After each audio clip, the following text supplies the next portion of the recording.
Okay guys, what we're looking at here is the reservoir for my brake fluid, and it's good. A while ago I did a video talking about my brakes failing in the mountains. That would have been October last year when I was in Chiang Mai.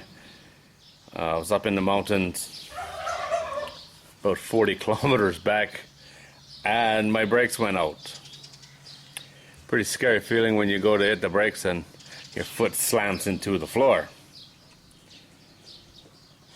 But we got out of it. We got home and I took the truck in. The brakes would come and go. It was very unreliable. Not that they would totally fail, but it didn't feel right. It really did not feel right. And I took the truck in, and the mechanic there looked like he was 15. He was probably 20, and that was a little concerning. But then I thought about it, you know, what was I doing when I was 20 years old? And all right, he probably does know what he's doing. And he took the tires off the truck and checked the brakes front and back. He pulled the front brakes off, and what I expected is when those front brakes came off, there'd either be no brakes, no brake pads, or it would just fall apart. And the brake pads were fine. He said, look, like brand new. So for the people that were in that last video blaming China about brakes, the brake pads, they're about 3 years old, I guess, were as good as new. They look like brand new, actually. He cleaned them up and put them back in, and he started asking questions, you know, what happened, how did it happen? And he's like, if you pump the brakes two or three times, would they work again? I'm like, no, 6 or 7 times maybe. Then they start to work.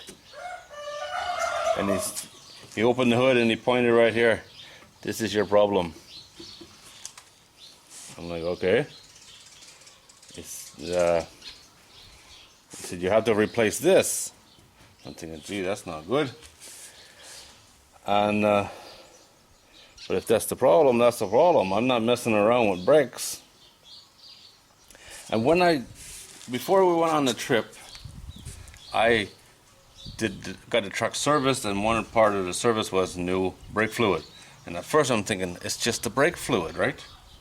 It's a hair bubble or something, but thinking, gee, I just drove hundreds and hundreds, maybe 1,000+ kilometers. That wasn't going to happen there.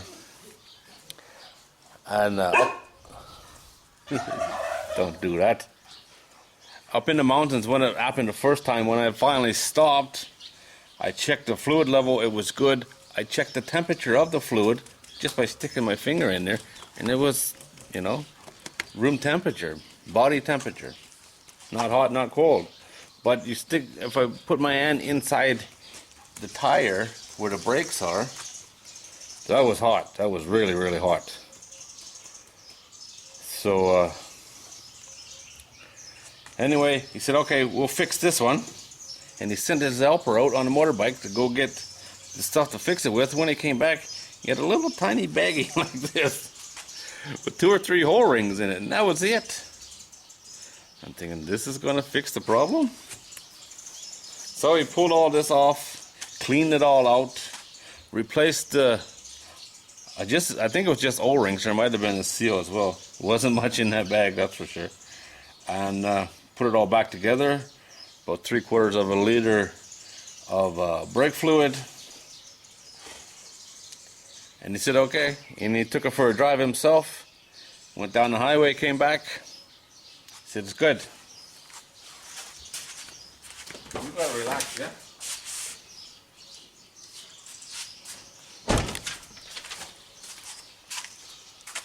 I still got the bill. It cost me 990 baht. That is about $30. And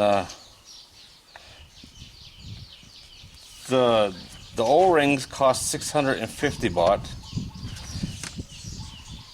The oil 120 and 100 baht for the mechanic. Who's that? So $30 to get it fixed, and I still wasn't 100% sure, you know. I still drove with caution. But in January, we went back to the mountains. We went to Pitchibun. The mountains in Pitchibun is worse, way worse than Chiang Mai. Steeper, windier. I would say way worse, but they're definitely worse, and the roads are in really bad shape. And at first I was being very cautious, you know. But then on the way back down the mountain, when we're coming out of there, I'm like, I need to know if these brakes are good or not. So I rode the brakes like everybody else. And I didn't have any problems. I haven't had any issues since. Don't get that weird feeling now when you're driving and something don't seem right. Everything is good. So the problem with the truck was not the discount Chinese made brakes that everybody was saying, or a couple of people. It was O-rings.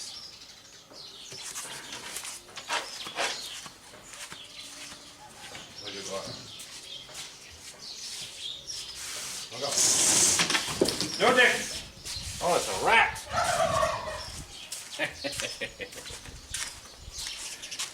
Okay, what was I saying? The dog just found a rat. You should have been a cat, you know that? I was scared he was going to find a snake. He found a snake a couple days ago. A couple of people were blaming China for Chinese brakes. I bought the brake pads. When the guy said, do you want the good ones or the really good ones? I said, I want the really good ones. The price wasn't much different anyway. But if the brakes fail because I bought discount brakes, that should be my fault, not China's fault, in my opinion. You know? I'm old enough, big enough, ugly enough to take responsibility for my own decisions, and I kind of think everyone else should be too. But anyway, the good news is it costs very little to fix it. And brakes are good in the old girl. At some point I'm going to have to buy a new truck. This thing's 14 years old. She don't have a lot of mileage on her, but she's still 14 years old. Haven't caused me any major problems, so that's good. But one day, you know, it's going to happen. Yeah, I don't know about the blame game thing, you know. Automatically, it's somebody else's fault nowadays. If you decide to buy something cheap, aftermarket, no name, it's on you if it don't work, you know. You can't go and blame China. They're the ones smart enough to make it. You're the one dumb enough to buy it. Not everything in China is no good,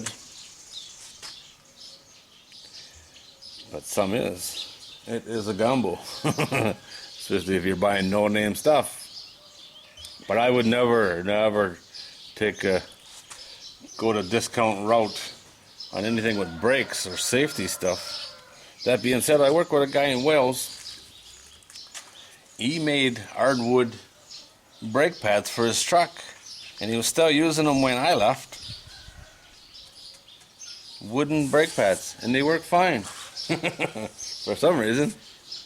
Who would even think of doing such a thing? Worked for him. Alright guys, as always, thanks for watching. If you buy something cheap, take responsibility for it.